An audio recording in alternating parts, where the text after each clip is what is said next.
In the book Titan Sinking, The Decline of the WWF in 1995, written by James Dixon, a book which you gave the forward to, James claims that the WWF in 1995, that in the WWF in 1995, Bill Watts claimed HBK was too small to be the world champion and wanted the belt back on Bret. Is this true? Also, the book claims that Bill Watts wanted Ahmed Johnson as the next top babyface. Is there any truth to any of these stories? Well, yes, and yes, and I don't know, but let me preface it by saying that James did an amazing, for all of those, I think he did a trilogy, 95, 96, and 97, Sinking, Shattered, and Sucking. I can't remember what, but Titan. But anyway, he did tremendous research. He talked to a ton of people. He reminded me of things that I'd forgotten about.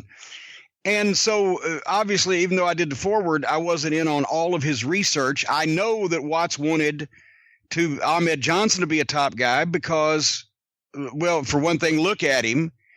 For another thing, he was seeing Junkyard Dog. And for a third thing, he hadn't had a chance to see him very long yet.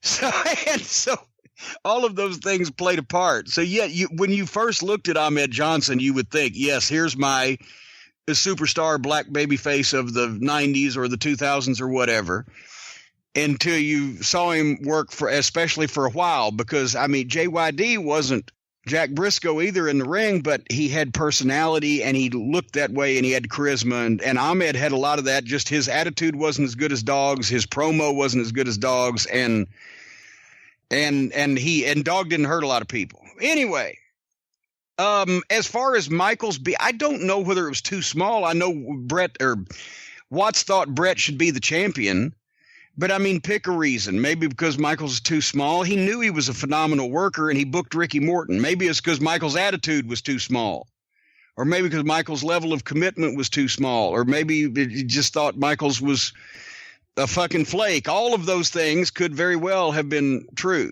So I don't know if size-wise was the biggest problem with Bill Watts wanting to focus a promotion around Shawn Michaels in 1995. It would have been more about Michaels' mental state or attitude than his performance in the ring, which everybody in the business at that time agreed was phenomenal. Well, when was it? Was it October when Shawn got his ass kicked by the Marine?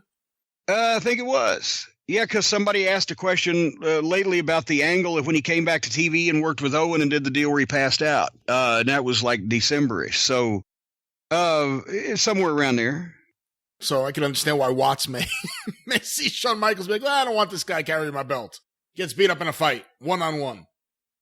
Well, but besides that, he gets beat up in a fight that he caused, that he brought on himself while he was drunk and disorderly in a nightclub with heels palling around with him, breaking kayfabe. So where do I begin as a promoter? So I got a guy that's a drunk, a loudmouth, out in a fucking club starting fights with servicemen, and he's breaking kayfabe at the same time. So, yeah, Bill Watts would want to put the belt on that guy. Fuck.